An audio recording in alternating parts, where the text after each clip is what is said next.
Thursday night, I took out, Artie wasn't around, but I took out Robin, Fred and his wife Allison, Gary Baba Booey Delabate and his wife Mary, and Benji to dinner at a very fancy restaurant, Danielle. A place I've always wanted to go to. Oh, yeah, you missed a wonderful meal. I'm sure it's amazing. We had a wonderful meal, but I have to say, Robin, Jesus.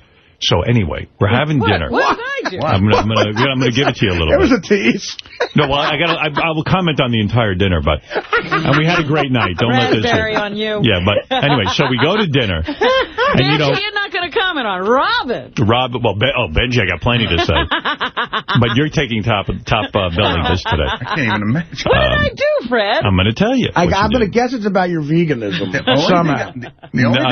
Although I told her I want. Let me just tell the story. I really wanted her to drop the veganism for the night, but she wouldn't do it. She's very into it.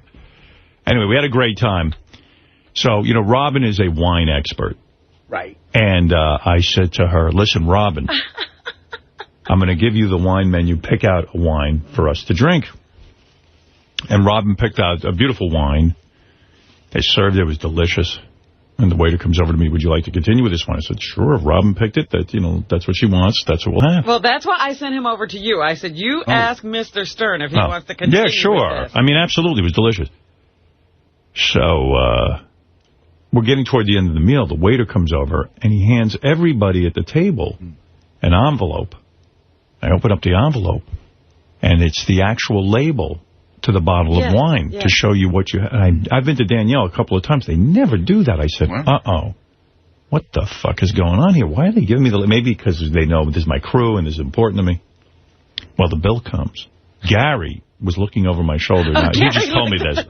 He didn't say anything to me that night. Uh-oh. Robin ordered a wine. Now, Robin, let me explain something to you. Because sometimes, I don't know where you grew up, but actually I did. Here we go. You know where I grew up. When someone says to you, order a bottle of wine. Listen to me. So you know this for the future. I'm all right with it. I'm fine with it. I know what you're going to say. You say to yourself, okay, what am I going to order here? I have never ordered... Let me tell you about the wine list. Now, he didn't look at the wine list. I've been there a million times. I know the wine list. There were bottles of wine there that were $1,200. All right. Were there bottles that are $100 or $200? I was looking in the French section, so I don't know. Okay, so listen to this. Listen to this. I get the bill. Yeah. It took my breath away. I was ordering one bottle of wine. He kept them coming. Listen, so wait, let me finish. Let me finish, because I'm going to teach you something. I know you know everything, but let me teach you one thing if I can. And this will stick with you, even if you fight me on the air about it. So, I get the bill. And now, I went like this. like my breath. No, you did not. Yeah, I went like this. I was there. Gary saw it. You must have had, you must have needed a burp or something. And Beth made a comment. She even joked about that the first time they went out, Howard looks at the bill and he makes that face, but this time he wasn't kidding. Let me tell you something. So I had to add it up. Each bottle of wine was $800. 7. No, I guess tax or something. How many did you have? Well, 3 bottles. And this shithead Benji, they serve him wine. What happened? He doesn't even drink it. Yeah. You know what they do? They give everybody wine. If you're not going to drink wine, don't ask for wine. In other words, say to the waiter, Benji,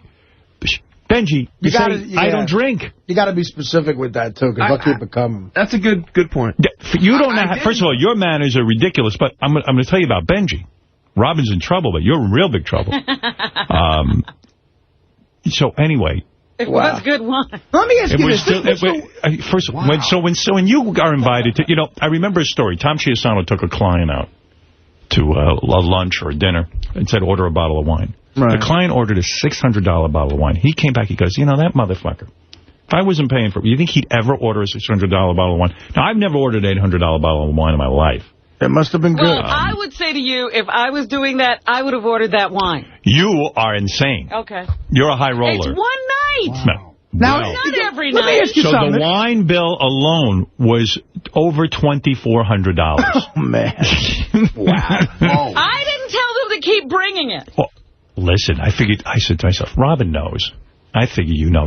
Robin will go order a $200 bottle of wine. You should have ordered yourself. Don't ever ask me to order. Did I learn my lesson with you? I will do what I would do. Oh, my God. Wow. And I even said that to Beth. I said, Robin would have ordered that if we were out to dinner. Yes, I would have. I said, but I've done it before for you. I said, she's filing for bankruptcy next week. Now, let me ask you something. The waiter at a place like that. The waiter... Because the waiter comes over to me, and I should have figured it out. He said to me, do you want to continue with the wine? But they always ask you that. I said, sure. I said, whatever Robin ordered. But a waiter at a place like that, he knows you're a regular, this guy? Yeah. Have you seen him before? Do you think it's proper for him to say to you, sir, this is more... No, it would be embarrassing. It's embarrassing, right? So he heard me say to Robin, order the wine. Right. Robin should look out for me, but she didn't. So when he came over and said, should I bring that again, he came over to me. I said, you have to discuss that with Mr. Stern. But he didn't discuss it with me. You should have said, Howard, it's $800 a bottle. But that's interesting. I mean, but Robin did say that probably in wanting the guy to say, no, but... I wanted him to. I was all right with it. That's the reason I sent him over there. I didn't obsess on it all week, and I said to Beth, listen, Robin's a high roller. Here we go. What are you saying, Fred? Do you think... I'm flabbergasted. I don't think I've ever had a $700 bottle. No, this was $800. $800. Well, that must have been I knew things were a little pricey because I ordered a scotch there before you guys got there. And Trust me, the scotch was fine. No, but the scotch is a little pricier in that joint than they are in a lot of other places. The whole meal without the wine would have run me about I don't know, $1,200 or something. For that amount of people, that's actually pretty good in Manhattan. That's reasonable. But the $2,400, Robin jacked it up too. I'll pay you for the wine. No. I will. Here's the question I have. Look, all I can say is Gary, am I right? No, here's the question I have. I know Robin said that when the guy came back, she said, you have to ask Mr. Stern. But if Mr. Stern doesn't know what the bottle costs, of course he would say keep it coming because he thinks it's reasonable. But there's an indication there when I send him over. Look, you better take a look at that. I was at the table, and I missed the signals you two had, the indication. I didn't have any signal. The signal is, look, you're paying this bill. You ought to know what you're doing. But how would he know? How would he know what the price is? Because when the guy says that, he ought to say, well, let me look. And as Gary points out, Robin's off on that one. When you're like I said, I'll give you a check for $2,400. No, I wouldn't cash it. I will send it to you some other way then. I don't want to hear about you in this wine. It's what I would do. Well, I have to say, I'll just say this in the interest of peace here. How about the signal being, hey, Howard, it's $800 Right, she should say, hey, Howard, it's $800 a bottle. Can I order another one? It is for the waiter to say it, so I'm supposed to yell it across the table? No, you whisper it to me. It's a smoke signal. I hear you. And by the way, wow. So Gary indicates that he did not drink any wine. If he had, he said he probably would have driven it up to 4 bottles. I didn't. I said to the guy, he gave me a little bit, and I gave mine to Mary. If I was drinking wine the way I drink, we'd have been at 4 bottles, easy. Right. Well, thank God Benji didn't drink the rest. Wow. Well, you two are very. Any of that wine. You two are very, very generous with each other. With each other, with gifts to each other, what you do for each other. So Robin's right. She would actually do that. That is not something I wouldn't do if I was paying the bill. Yeah, that's why I like going to dinner when you pay. Thank you. And from now on, you'll never take me out to dinner. All right. Don't punish me. I will take you. I will never be taken by you again. That's what I'm looking for. I don't want to hear it. I don't even look at the price when I take you out. I pay. Do you think Robin's crazy now? I think that she's got a little bit of misplaced anger on this and what she thinks about later today. No, you'll understand that when I go to a certain place, I like to have a certain kind of time, and I do. Right, but that's your dime. George, let's go. You're on the air. And it will be on my dime. That's what I'm saying from now on. I won't have to worry about it. Now, Robin is very generous with me. Yeah. But still, when you go out to dinner with a group of people, you kind of keep an eye on the price. You don't go $800 a bottle. You don't. You don't. I'm just telling you for the future. You didn't go $800 a bottle. You just paid for dinner. I'm paying for the wine. Yeah, I would never accept it. I will give it to you, and you're going to take it. You spent thousands of dollars on me. I'm going to give it to you, and you're going to I'm just telling you for the future. I'm going to give it to you, and you are going to take it. I get taken out to restaurants in Manhattan all the time. Right. And people, it's just not called for. It's way above and beyond. I've been to Danielle, Oreo, all the best restaurants, and it's just rude. And you take a medium-priced bottle of wine, maybe $200-300. Right. $300 is just way over the top, and doesn't show very many manners. I don't care what you say. I'm paying for the wine. I'm adding to the dinner. And paying for the wine while someone else is buying is rude as well. Yes, that's even more rude. Now you really insulted me. To bring this up is rude as well. Wow, we do a radio show. It was too good not to. I had to. To bring this up is very rude. It is. You just don't take me out to dinner ever again or ask me to buy a bottle of wine. Don't be silly. I think Robin might be catching some unnecessary shit here, but I think it's a lack of communication. I think what I would have done is maybe gone over to you and say, look, I know wine and how, maybe see, have a conversation. How are you comfortable with this? Look, we could have a great bottle. It's an $800 bottle of wine. We could enjoy one of them, and then maybe you choose another wine afterwards. How are you comfortable with this and shown it to me? Across the room from him. I know, I know. Be in this position. I wouldn't do that across the room. I would say, look, we could have experience this and then maybe go to something later. Well, that's why I was trying to send the guy there to say, no, just tell him to pick another bottle of wine. Just say for the future when you go out to dinner with other people, not me. I wouldn't do that. I'm always taking everybody out anyway. Yeah, me too. I always put the bill. Now, Benji really is something else. So, first of all, thank you, George. Benji. Thank you, shithead. So Benji. He probably takes nobody up for anything. Well, he knows rudeness. I say, Beth said, let's make the reservation for 7:30. I said, listen, my crew gets up early. I knew Robin was leaving the next day. You were going off to, I don't know where you were going. You were going flying for an enema. That's another thing. Flying for an enema. And I wouldn't buy a $1,200 bottle of wine. Right. So I said to Beth, let's make it for 7 o'clock, because I said maybe Gary's staying in the city. I don't know what's going on. When you live out in the city, that's tough to negotiate. Yeah. Like, So we make it for 7 o'clock. Robin, Fred, Gary, we're all there. Right. Basically 7 o'clock, within 5 minutes of 7 o'clock. Who's not there? Benji. And he lives in the city. Now, Benji really... Benji knows I'm not looking for him anyway. You know what I'm saying, Robin? Right, I mean, he's getting in by the skin of his teeth into this group because he sits in the studio during the show, and I love Benji. Don't get me wrong. He's a good guy, but... He's been here a decade. Right. Longer, actually. Quite frankly, we've discussed this. Benji's there should be in the Sal Richard category, except that Benji works in the studio with us, so therefore he's part of that dinner. So I invite him, and no Benji. A half hour. Now, everyone was hungry. We were all starting to drink. And I said to the waiter, look, I don't know where this guy is. I don't know what he's doing. Half an hour late? Half an hour, Artie. Benji, you know where you work, man. I'm not even done. This is just the beginning, and I'm sure Robin and Fred can fill in the holes, and Gary as well. So I'm sitting there, and Robin knows I'm getting annoyed. Right. Because, I'm only good for so many hours. When I'm drinking, it's like, I'm going to fall asleep. And the waiters are standing around, and everybody's waiting for us to do something. We're waiting for Benji. Yeah, so we're waiting and waiting. And finally I said, listen, let's get some stuff. Let's get some appetizers and things. And when this guy shows up, and now I'm down to calling him this guy. Like, I don't even know him. Because I'm so fucking mad. And I even said to Robin, I said, what could he be doing? What's holding him up? This is an important function. I'm his, quote-unquote boss, Yeah. It is. It's a time to be impressive. At the very least, be on time. It's a work thing. Yeah, and he knows I hate that he's not prompt, because even on the show, he pulls the same bullshit. Right. So maybe he got a mental problem. I don't know. So he walks in, fat as ever, sits down, sweating profusely. Now, Artie, you've seen it up close every day, but I mean sweating... Like he ran to the dinner in a suit. And then he sits I was thinking Robin was going to sit next to Beth, but Robin sat down next to Fred. And I Benji... didn't see the chair open next to Beth. That one was for you. There was a whole discussion about where Robin will sit. But...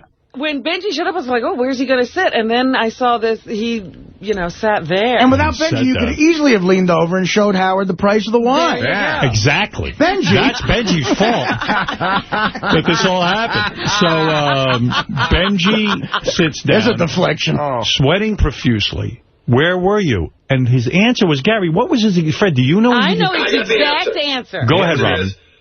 I started to get ready at 6:15, and I miscalculated.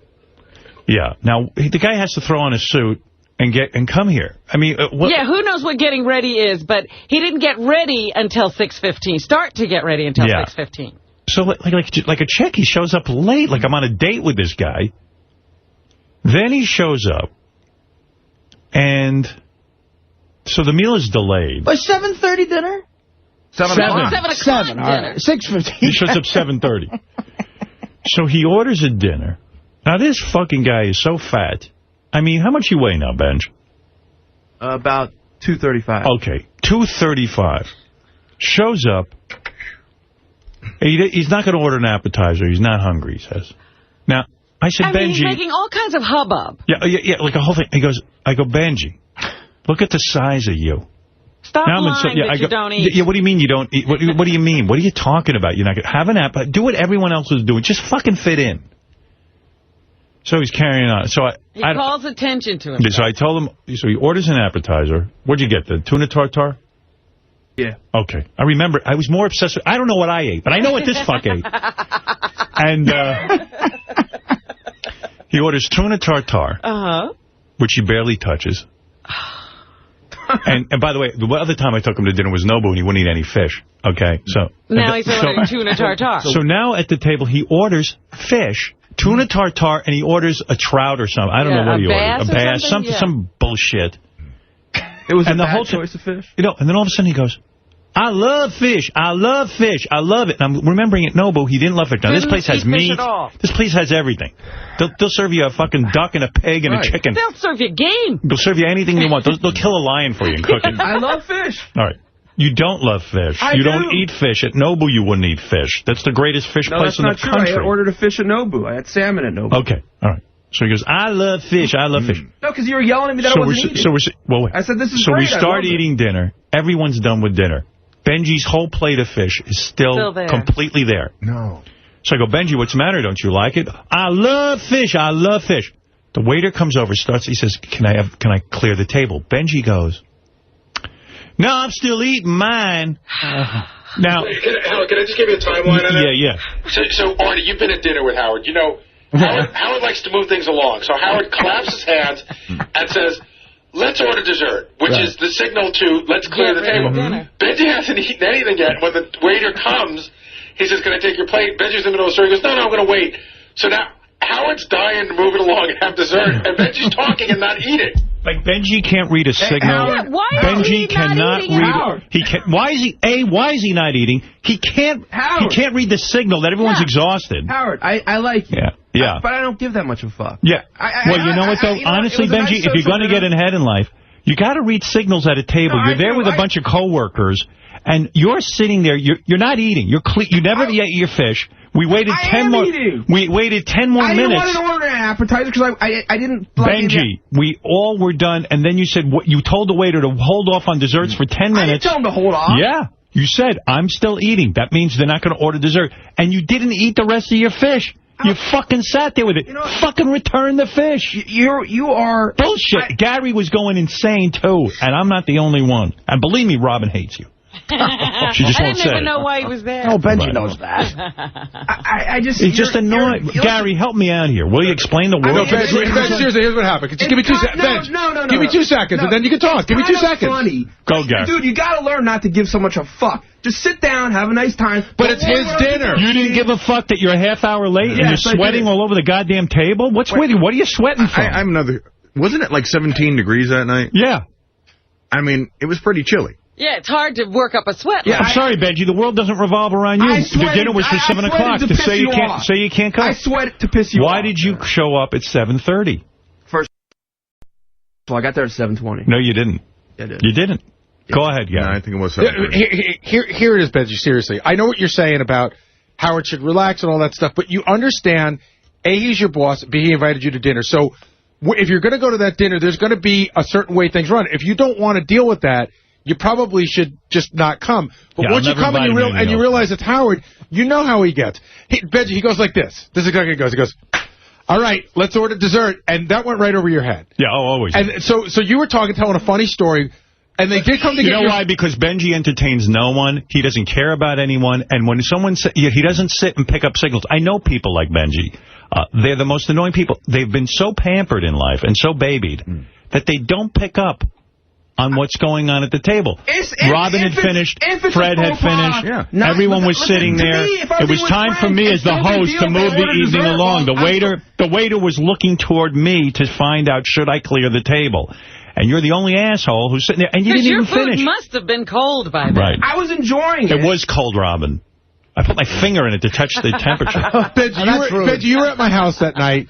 That Howard, you know that there's like he gets tired early. That's why we eat dinner early. Right. Gary, you were tired too. Everyone was. Yeah, you get up early. I looked around the table. Because we were waiting. Because as a courtesy, the way manners are, you wait for everybody to be finished. I would have ordered dessert. Oh, don't get me wrong. And then you would have been mad. Why turn in your fish before you're done? No, the waiter would not take our dessert order. There's etiquette at a fine restaurant. All right.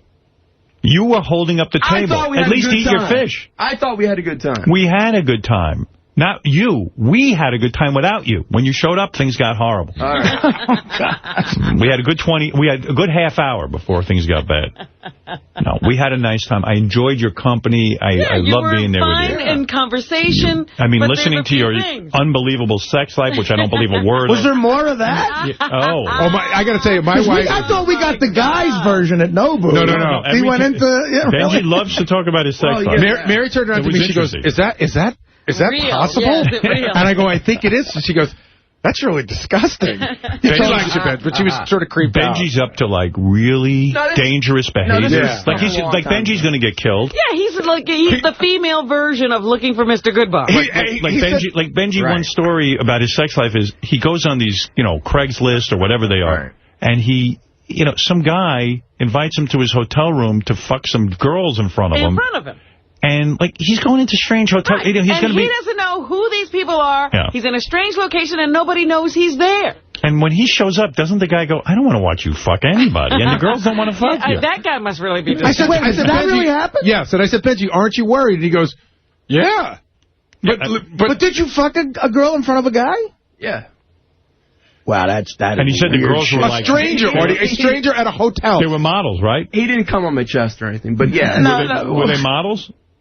They looked like it. Yeah. I don't know if they were. Yeah, he describes the scene, but meanwhile, would you go models to somebody? A long time ago. I'm dating regular chicks now and dating regularly. Oh, they must be delighted.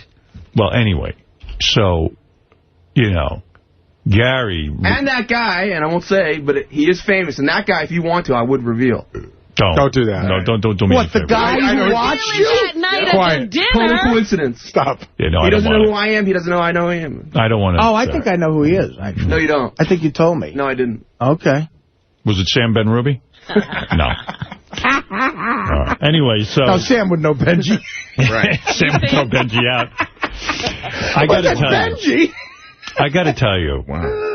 This Benji's such a character. Right, I love him. I don't want to be too harsh, but he was... Actually, that guy scares me. If he knows, I would never reveal him. But understand something, Benji. Yeah. You're going to go out with people in the future. Forget about me. I understand you're trying to be eccentric. You think he's going to go out with people in the future? I don't know. I said that to make him feel better. But if you do, show up on time, or when you read the signals at the table. Come on. Or just keep up with what's going on. Yeah. There are no signals to be read. Everybody's doing basically the same thing. When their entree comes, they eat it. Right. Right. Like, that's the time to eat your entree. Don't save it for later. I was eating. And no, you weren't. But you realize hold on, seriously, and I'm not being a dick, Benji. Did you notice that everybody's plate on the table, this is true, was empty, and yours was completely full? Well, you guys are pigs. You eat so quickly. No, really. But see, you notice that stuff and you say, either, I don't want to hold 7 other people up, so I'm either going to eat quicker or I'm going to forego what's left of my meal. When are you going to eat your dinner? I mean, what point in the night? And then we waited 10 more minutes and you still hadn't eaten it. You never ate it. Right, you did not touch that food from the time the waiter came. You weren't going to eat. I honestly didn't realize that people that it would be considered a faux pas for other people to order dessert while someone else is still eating. Yeah, but it's not Denny's, it's Danielle. Oh, right, it's like we're having a dining experience together. That didn't hit me until you said it. I'm sure there's no Danielle in North Carolina. Listen, I'm not being an asshole about it. That's the way it works. The waiter's not going to take desserts until the place is ready to go. It's not done. You could see that the guy was waiting. if you had bothered to pay attention. Well, anyway. Write down the name of the guy who watched your fucking chick. Yeah, I'd like to know that one myself. Really. Don't. Just you don't even. You know what? It's so boring. Not for the air. Is it boring? Do you know who it is? Yeah, it's nobody you know, and it's nobody anybody knows. He thinks the guy's famous. The guy has a high-profile kind of job. Oh. He would know the job, not the guy. Yeah. Write down the guy's job. I do have to say that Benji's stories I was riveted. Benji is good stories. Riveted. Benji's a lot of fun. That's what you should do in stand-up, by the way. You should tell those stories. I wish I could. Don't do it. Those stories he doesn't tell. Some of them work without. As the stories were going, Beth started going further and further away. She almost crawled under Howard. She started moving closer to me to get away from the disease that has to be crawling on Benji's body. You shouldn't even joke about that. Right. I would take a test on the air. Okay. Did you come to New York? Did you come to New York as someone from, like, you know, the South? And I'm being serious. Did you come here with the goal of being part of that, like, outer fringe Andy Warhol gang, like New York City nook and cranny, getting blown everywhere? Like, yeah, the underground crowd. Did you want to be a part of that thing? Or? I've kind of always been attracted to anything underground. Not just sex. Just sex, it's more illustrated when it's sex. But I like underground stuff. Right. No, but, I mean, it is... Dude, gee, Artie, too bad you weren't at the dinner. You could have asked these questions. I'm just saying, it is dangerous. And had your dinner delayed, too. It is... Well, I wish, you know, look... anyway, we had a great time. I would love to have failed the piss test for an $800 bottle of wine. Horrible. Nah, come on. So I would never even bring it up unless we were on the air. Don't invite me anymore. I feel awful. I knew you would, but I had to do it because it was too good to bring up on the air. That's how much you care about me. Yeah, the show comes first. Roberto, you're on the air. Can I contribute a little, at least? You know, it's forgiven that Benji's a classless fat slob with big eyes, but Howard, come on, bro. All we need to know is that I don't care what you've earned over the course of your life. Just the $83 million that you earned as a bonus. You just pick up the check and shut up about what Robin ordered or didn't order. I mean, we're doing a radio show, sir. I think when would you enjoy an $800 bottle of wine with your friends? Roberto, this is a radio show. I bring things up. Read between the lines. You know what? That's not true. But I'm bringing up etiquette. I'm teaching Robin, too. She needs to learn. I know etiquette. I think part of etiquette is just keeping quiet. Roberto, if you went to dinner... He knows my etiquette, not his. Robin, the truth be told, I would never be mad at Robin for that because she's so generous with me. The idea that I got to pay her back a little bit would be great. So believe me, I'm not upset about it. Can I ask Robin a question? Yes. I got your back 100% on this, Robin, but I'm curious. You embrace this sort of vegan lifestyle, and you spend so much of your time detoxing, living a pure life. Why do you continue to consume alcohol? Yeah, that's a good question. I don't drink often, but I do like a glass of wine every now and then. You just can't get that out of your life. You can't. I certainly could. I'm not addicted to wine. I'm not Artie. But I feel if I'm you're not addicted to wine either. You're detoxing and you're taking enemas and colonics. I'm not. Howard, Robin's an addict. I was going to get on a detox regimen when we were leaving, so this was my farewell to food. I agree with Roberto. I think wine and all alcohol should be cut out of your life. Well, again, my nutritionist says wine is okay. Well, then I think you can eat some cream in your soup. No, I can't. That tells me I just got to get a nutritionist that says steak's okay. You got to get a nutritionist that says heroin's okay. That's what I did. I looked for one until I found one who said wine was right. okay. I don't like you. Roberto is right, though, Robin. No, he's not. I always thought that was interesting that you've cut out every food except I'm wine. not an overindulger in anything. Right. I didn't say you were. I don't overindulge in wine. Wine, again, you would like my vice to be cream and soup. I would like my vice to be wine. But do you aspire to one day rid yourself of this need to drink wine? I don't have a need to drink wine. I like wine. I think you can't let go of the pretension of, ordering $800 bottles of wine. That's what I think you can. Interesting She is an expert. I'll tell you what, the wine people at Danielle were impressed enough to give me the label. I mean, my God. I thank you. They steam that off? Yeah. Yeah. They must have been back there steaming. Hey, thank you. You know, when I looked at the price, I was so shocked I forgot to take my label with me. Because someone asked me, said, well, what was this wine you drank? I said, I was, listen, I almost passed out at the table, so I forgot to bring the name. Woozy and left your... Let me ask you this. What was the name of this wine, It Robin? was a Dujac wine. I'd have to look at the label, too, because they make a number of different wines. A Dujac. You didn't say that. You underpaid. I got off cheap. Yeah. What do you think the restaurant pays for that bottle of wine? I've heard they mark it up 3 times. 300%, yeah. Wow. Yeah, That's how they make their money. They probably get it for $250. Let me ask you something, Howard, about something that if you thought about with retiring. Say you didn't have the radio show and this happens. Would you just harbor resentment for Robin forever? No, in fact, that would fester? It's not as funny to say this, but the fact of the matter is I was kind of glad Robin did that because Robin's very generous with me. I know, everyone on the show, and in order to pay her back, no, you're not. I'm using that as an example in your life. I mean, there seems to be a lot of things getting to know you that you get out on the air that seems almost therapeutic to you. Do you think that would be a problem for you without the radio show? No problem. No. You're just going to stop seeing people. Because no one will see me again. And poor Beth will see me.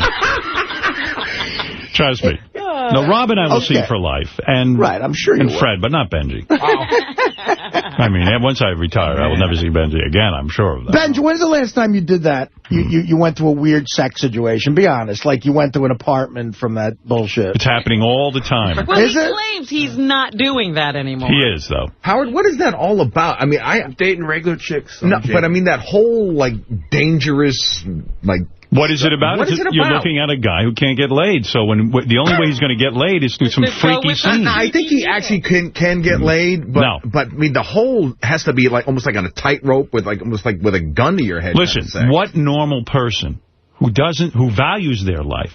You know, when Artie does heroin, I go, I love Artie and he seems like such a normal guy, but then he's risking his health and his life. That seems more normal to me. Well, you're getting high. It's more normal. Benji is normal. But it's more normal to me than what Benji puts himself. He goes to a room where some guy says, "Come in and fuck some girls." It sounds to me like either you're going to get knifed. He was even in one. He explained where it could have been like one of those rape fantasy kind of things. Right. You know, that's crazy because you don't know how you're getting there. You don't know if this woman is participating in this. Well, he gets a rush out of that. You don't know what Robin's saying is, how do you know those girls weren't given roofies? Yeah. And, and then they're going to accuse you of raping them. You know, he may not have AIDS, but he definitely has genital warts. Fuck you, dude. Dude, why don't you come down here and I'll come down here and we'll do a doctor's test. Do you want me to examine your penis right now? He's the fattest AIDS patient ever. Why do you want to see his penis? I don't, Robin, but I will look for genital warts. We've all seen it, unfortunately. I mean, so you get a rush out of that more than sexual? You like the danger of it? No. You understand that. You know I like you. You know you're putting your life at risk. I am dating regular chicks now in a regular way. The problem is... Do you know that there's something wrong with you? That you would go to a room where a guy just says, come over? I mean, don't you know that... Like, in the middle of the night. You don't have a bodyguard. You don't have a gun. You don't have nothing, man. You're walking in there and you're doing this weird thing. I mean, you don't know that's dangerous? Of course it's dangerous. Do you value your life? Do you like living? Yes. Yeah, all right. But anytime you get laid, it's like there's... Listen, I want to get laid more than anything. Getting laid is the main focus of my life. You know what I mean? It's the primary focus of my life for many, many reasons. Being inside a woman's not enough for me. You know what I mean? I wish I could go inside of you and then come out through your mouth. You were all the way up. Right. You were exactly right when you said, I don't get off at all on some dude being there. I'll take the opportunity. No, that's the dude that's going to take a gun and shoot you in the head and rob you. Or stab you. Yeah. Lucky for you, you don't have any money. Did you ever see the movie Looking for Mr. Goodbar? You should rent it. Yeah, it was about a hot chick who gets killed. You, on the other hand, are going to get killed and you're not even a hot chick. Right. Some people have that need I worry about you. I do. Action, but he's not a gambler. You're not thinking. No, he's gambling with sex. Right.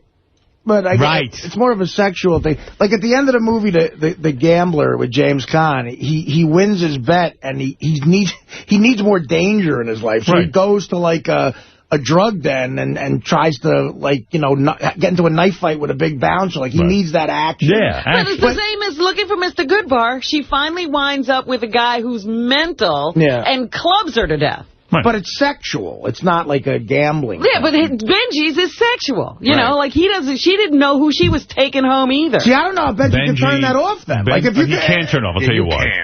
Benji, this isn't about sex, Benji's lonely. Nah, I'm not. No, you're lonely. I have lots of friends. I'm lonely. I would never do that. Listen, I love sex.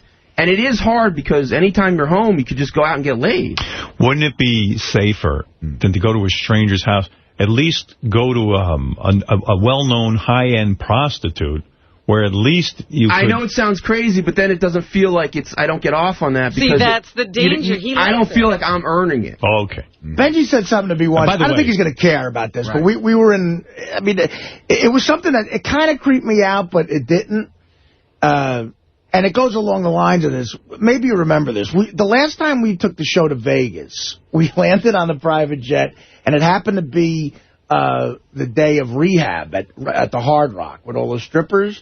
And they got us an area, and it was me, and I was talking to this smoking hot blonde was talking to me. And she knew the show, and she was clearly, like, hitting on me, you know. Right. And I was sort of like, you know, drinking with her and everything. Benji said to me, he goes, isn't it like a turn on to do you think like you could just be fucking this chick in like 5 seconds up in your room? And I'm like, I don't know, maybe if I, you know, later on or something. He goes, but isn't that fucking amazing that you could just fuck her right now? And I'm like, he was getting too into the question. Yeah. And I was like, I don't know. God knows what was going on in his head. Yeah, I was starting to think, like, what do you want to do? Well, anyway, that was our dinner. Do you remember that? That's the creepy moment. No, but because it was like you were, I don't know if you wanted I'm done with me. Benji. I'm done with Benji. Well, I wanted to say, what a lovely evening. It but was. It no longer is in my mind. You know, Robin, you know when things went downhill? I saw after Robin ordered the wine, the wait staff was high-fiving each other. Wow. They were doing the sucker dance. They did the sucker dance in the background. All right. But wow. I thought I'd had a good time. I now realize I didn't. You did not have a good time. I did not have I will always remember that night. That's the most expensive booze you ever had. I ever me consumed. too. Well, I never had the most. Me too. The most expensive wine I ever had was maybe half that price.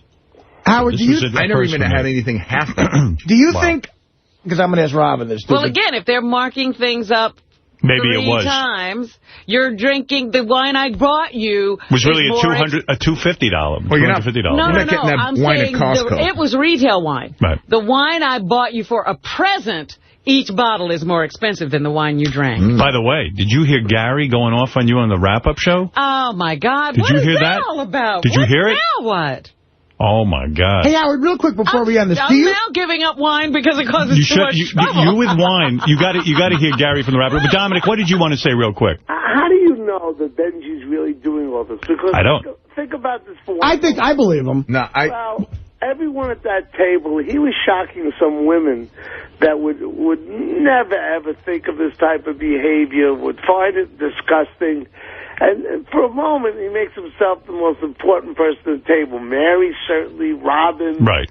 Beth, all these women are hearing these horrible stories, and while he's telling them, everyone's looking riveted to him. I doubt he does any of this, and I'm serious. Well, you make a point. It did make him the star of the night. Let's verify. But it was fun. I allow you, if you want to put it on the air and get those people, you can do it. I'd love you to verify. For one of the... You really think those people are going to come on the air? It can be verified. Oh, God, who are they? One of the famous woman, I feel weird about. Wait, there's a famous woman? Yeah, I know that one, and I don't want to go anywhere with that.